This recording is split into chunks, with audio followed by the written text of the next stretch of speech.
All right, so in this one, we're doing this all without calculator. And so if I'm going to try to figure out 15% of something without a calculator, I'm going to do the 10%, 5% trick. Because 10% is a really easy number to figure out without a calculator.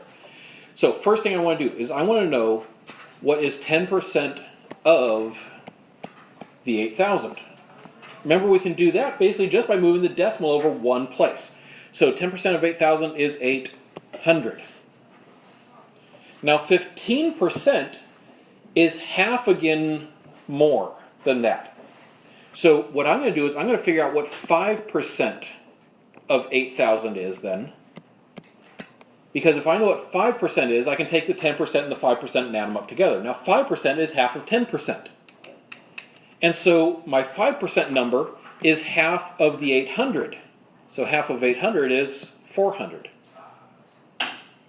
And so if I want to know what 15% of 8,000 is, I'm going to do 800 plus 400. So it gives me 1,200. And now we check and see, is that my final answer, so we can be sure we answer the question we were asked. That 1,200, that represents 15%. Doesn't look like that's our question that we were asked, though. Because we do need to know the 15%, but we're asked, how much is this investment worth now? Well, to know what that investment is worth now, that means I have to take the amount that it grew by and add it to the original amount. So the last step is I'm going to do 8,000 plus the 1,200. When we do that, we get 9,200. Didn't need a calculator for any of it, right? And the whole point being, of course, that by being able to do this stuff without the calculator, you get to where you're really good at it, and you can just do it on the fly and be able to have a good sense of what the numbers are going to be. And you develop that numerical sense and those instincts, which are so valuable going forward. The other problem that we're going to deal with today that's dealing with percents is this one. So we have a skydiving trip that's priced at $300, but we got a coupon for 10% off it. Okay, so we got 10% off that. We want to know how much will it actually cost us after the 10% sales tax is included. And so I want you to actually figure this one out by doing the math, because I tell you a hint up front, the answer is not going to be 300. So in order to do this one then, the very first thing we have to do is we got to figure out what is our discounted price. So the discounted price comes first. All right, so to figure out what the discounted price is, I'm going to have to first figure out what 10% of, it helps if I wrote that first, there we go, 10% of 300 is. 10% of 300 is 30. And so then my discounted price is going to be 300 minus the discount amount, which is $30. So that tells me that I have a discounted price of $270. So next up, we need to figure out how much tax is paid. Now, tax is paid after any discounts are given. So the actual tax is being calculated on the 270. So I need to know what 10% of the 270 is. So 10% of 270 is going to give us 27. So we're going to be paying $27 tax. So my total, the final cost that we're actually going to be dealing with is going to be the discounted price, which is $270, plus the tax of $27. And so it ends up being $297. That is our final answer there. So nice work getting that. And then, now think about what this means though. Why does it give us that? And notice it gave us something smaller. That's because that when we go and apply these things, the tax was being applied after the discount. That means instead of the tax being applied to a bigger number, it was being applied after we reduced it. This actually has some really cool implications when we're going to be getting into compounding interest and stuff like that, where once you modified the number, it then changes the whole complexion of what you're dealing with in the problem. Now in this case, yeah, it's a $3 difference in terms of the amount of tax we paid, or a $33 difference when it comes to the actual total discount. and stuff like that. But those are important things to be knowing because they give us that number sense and that idea about what's really happening in the situation. All right, so today's focus of newer, some is newer than others, material is that we're going to be taking a look at functions and writing their equations. The first one, nice and straightforward, it actually is the type of question we've seen before. It makes a nice bridge to what we're doing here in a moment. We're going to be writing the equation, so I know I'm going to be writing like y equals here, of a function described by this statement. A quadratic function that is shifted 4 units to the right and 2 units up. Now, first of all, when I see the word quadratic, what's that tell me?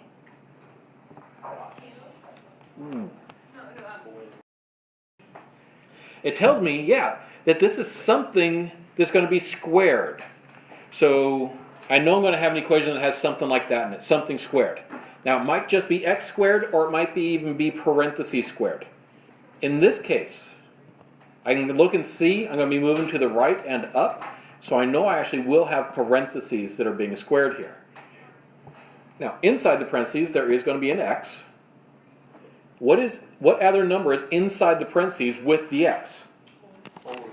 The 4 is, yeah, because this shifted 4 units to the right. Whatever number is inside with x, that's the number that's moving in the x direction, which is left and right. Okay, now if I want to go right 4, is that plus 4 or minus 4? Minus. Yeah, it's minus, good. Okay, so we got x minus 4 squared. That takes care of the 4 units to the right. Now we want to go 2 units up. That means I got a 2 hanging on the end here. Is it going to be plus or minus? Plus. Because up and down happens like we think it should. It's only that left-right one that's kind of backwards from what our intuition might tell us. And that would be your final answer. Okay, so there's being able to write the equation from a description.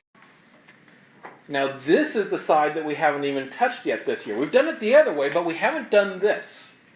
And so it'd probably be well worth writing down this first table and any other tables, because we're going to be doing a bunch of them, that you don't know right away. But write down this table. And we're going to be going from the table to the equation. And yeah, that's backwards from what we've done previously, because previously I've taken the equation and made the table from it. So it's basically the theme of today's work with this is all about how do I take just a whole bunch of numbers and introduce some sort of a rule to it, some sort of way to make sense of the situation. Because really that's part of the goal of math, is a way to have some shorter, smaller way to describe what's happening in that situation. So with this one now, I'm going to give you a couple steps of how you can kind of process this through. The first thing I look at is I look at my x values. And as I look down my x values, notice it's all just going up by 1 each time. That actually is a sign that it's not some funky kind of equation. We'll actually talk about what type of equation doesn't go up by 1 with x each time. So it tells us that I'm working with something fairly typical, fairly standard. And then I look at my y's. And I ask the same kind of question with my y values. Are they going up by the same amount every time? Well, let's actually check. Let me show you what I mean by that. So to go from 9 to 4, I go down 5. To go from 4 to 1, I go down 3. Okay, then down 1, then I'm going up 1. I'm definitely not going up by the same amount each time. So what that tells me is that this equation, if I graphed it, would not be a straight line. Because if I am going to graph something that has a straight line in it, it's going to be going up by the exact same amount for both x and y every step along the way. Now that's true anytime it's straight, so that covers both lines and it covers the absolute value graphs. So we've already now ruled those out. Well, that actually only leaves one function type that we have worked with this year that could actually be this type. And that is, well, actually you tell me, what can I do to -3 to get 9? What can I do to -2 to get 4? And so on.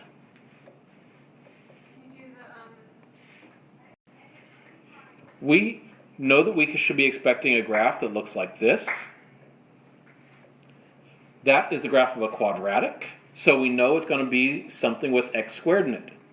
Now in this case, I literally am just taking the x values and squaring them, So that's my equation. It is just y equals x squared.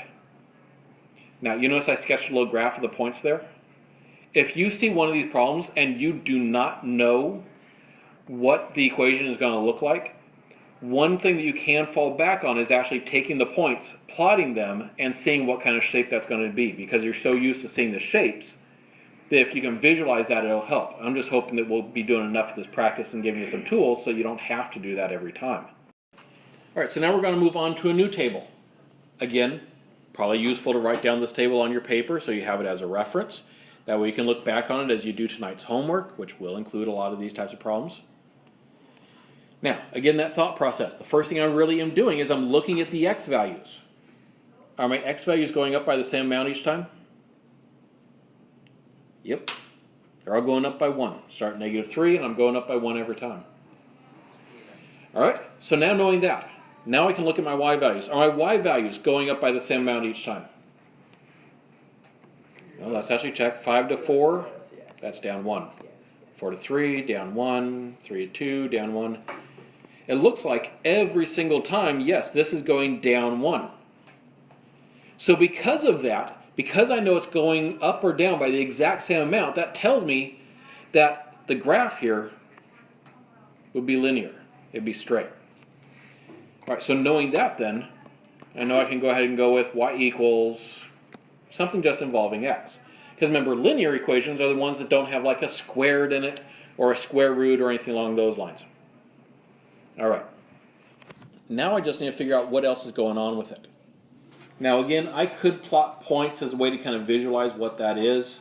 The actual graph here is going to end up looking something like that. Here's a rough sketch. But how can I know that from, actually, no, it's going to look more like this. But how can I know from the numbers alone what it's doing? Well, there's two actual parts that we look at for it. The first part is when x is 0, what is y? And you can see there in the table, if x is 0, y is 2. That actually tells me that on my y-axis, that my point is starting up 2. That means I got a plus 2 hanging on the end. My graph has moved up 2. Right now, the other part here is you'll notice that my y values are going down 1 each time. If I were graphing it, that actually means I'm going over 1, down 1 each step along the way. I'm getting this kind of a graph. Notice it's sloping downward. Normally, it's sloped like this. What makes it flip upside down so that it's going down instead of up is that we put a negative in front of that x. So it's a negative x plus 2. That then is your final equation.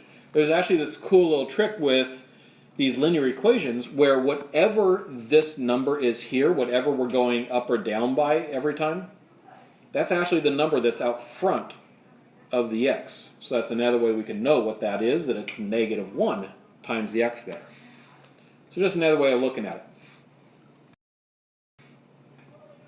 Okay, next table.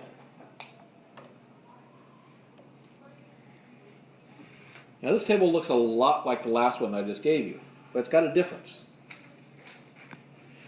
I again look at it the same kind of a way. As the x's are going down, notice they're going up by the same amount every time. So the x's are going up by the same amount. Okay, so that already tells me that it's looking smooth. Are the y's going up by the same amount every time? Kind of. Because 5 to 4, that is down 1. 4 to 3, yes, that is down 1. Down 1, down 1, down 1, up 1. Notice this one, it does something a little bit odd. Right after 0, it basically bounces. If I were plotting points and seeing what this looks like, I'd be seeing something that looks kind of like this. Based on what you're seeing with those points, what type of graph would this be? Well, it's the V shape, which is absolute value.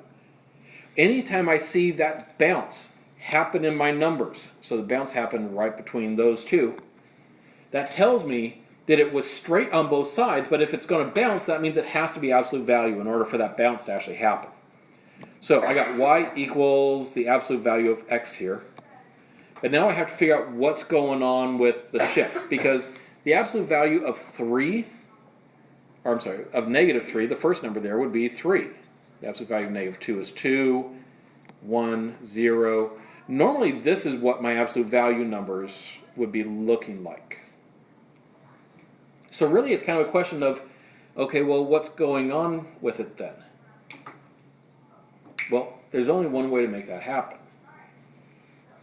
And you can actually see it very clearly, I hope, on the graph.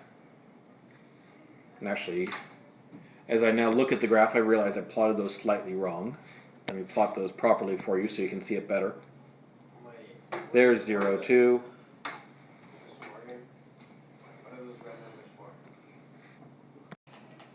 And so you'll notice that in order to get these numbers, to go from 5 to 3, to go from 4 to 2, to go from 3 to 1, what am I doing to those numbers?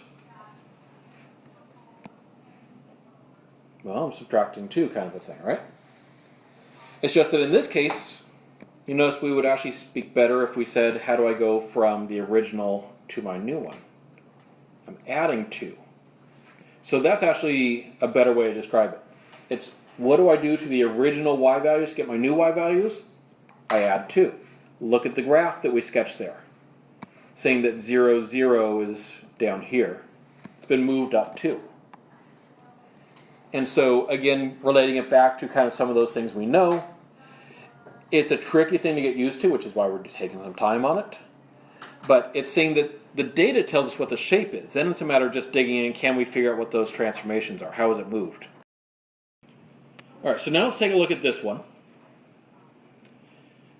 And again, you write down the table, especially if you aren't sure how to handle it at the start. And I approach it the same way. I start by asking myself, okay, are my x values all going up by the same amount each time?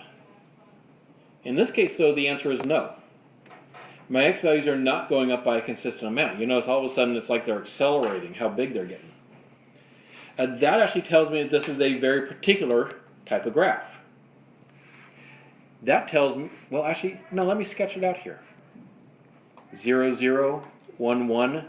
And then we jump to 4, 2, where we're going over 4. We're not going over 2. Then we go over 9, up 3. What's that graph? The square root. And so I know when that happens that I'm starting to look at something that is involving square root. Now, let's see if that's all there is to this equation or if it's actually been shifted in some way. What's 0 squared? I'm sorry, square root here. What's the square root of 0? 0. Okay, so that works. What's the square root of 1? 1. Okay, great. What's the square root of 4?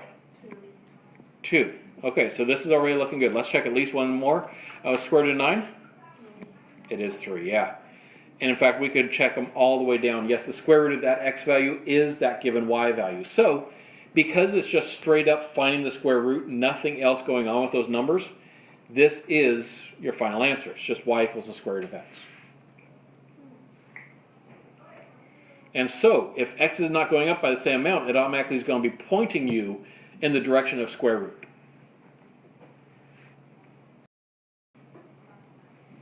Okay, next one. Go ahead and write down this table. All right, now this type of problem is probably about the trickiest you're going to see. So, walking you through here. First up, I look at my x's. Are my x's all going up by the same amount each time? Nope, they're not. So automatically that points me in the direction of square root. So I'm thinking there's got to be a square root of x involved here. Now, let's check and see. What's the square root of negative 3? All of a sudden we got a problem. Because there is no square root of negative 3. Can't take the square root of a negative. In fact, you know, those are really weird numbers. Let me see what it normally is. I normally take the square root of 0 to get this 0 over here. I normally take the square root of 1 to get 1. I normally take the square root of 4 to get the 2. So I'm just kind of thinking, what is it normally? Because I'm going to see if this helps me to focus in on what's actually happening with this particular one. So the 25 and the 36. So is there any kind of a constant relationship between what I normally would do and what the x's are in this case? Yeah, it looks like there is, right? It looks like all of these x values are 3 less. Okay. So that means I have to either add or subtract 3 to the x. And notice it's got to be directly to the x, so I put it under the square root symbol. Now the question is it plus or is it minus? Well, let's find out. What if I say x equals 1? Let's try plugging that into the equation. If I do x minus 3, 1 minus 3 would be negative 2. What's the square root of negative 2? We don't know. Okay, so that didn't seem to work. Let's try it with the plus then. What's 1 plus 3? That would be 4. The square root of 4 is 2. Great. That gives us what we want.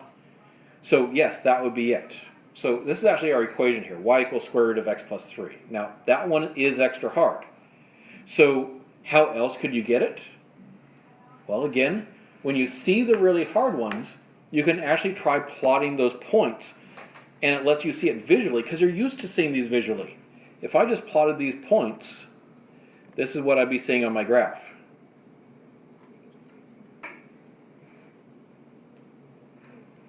And so, in case that's a little bit too light to see, there's my axes. And so you notice my graph was moved left 3 specifically. And if it's been moved left, of course that's the x plus the 3.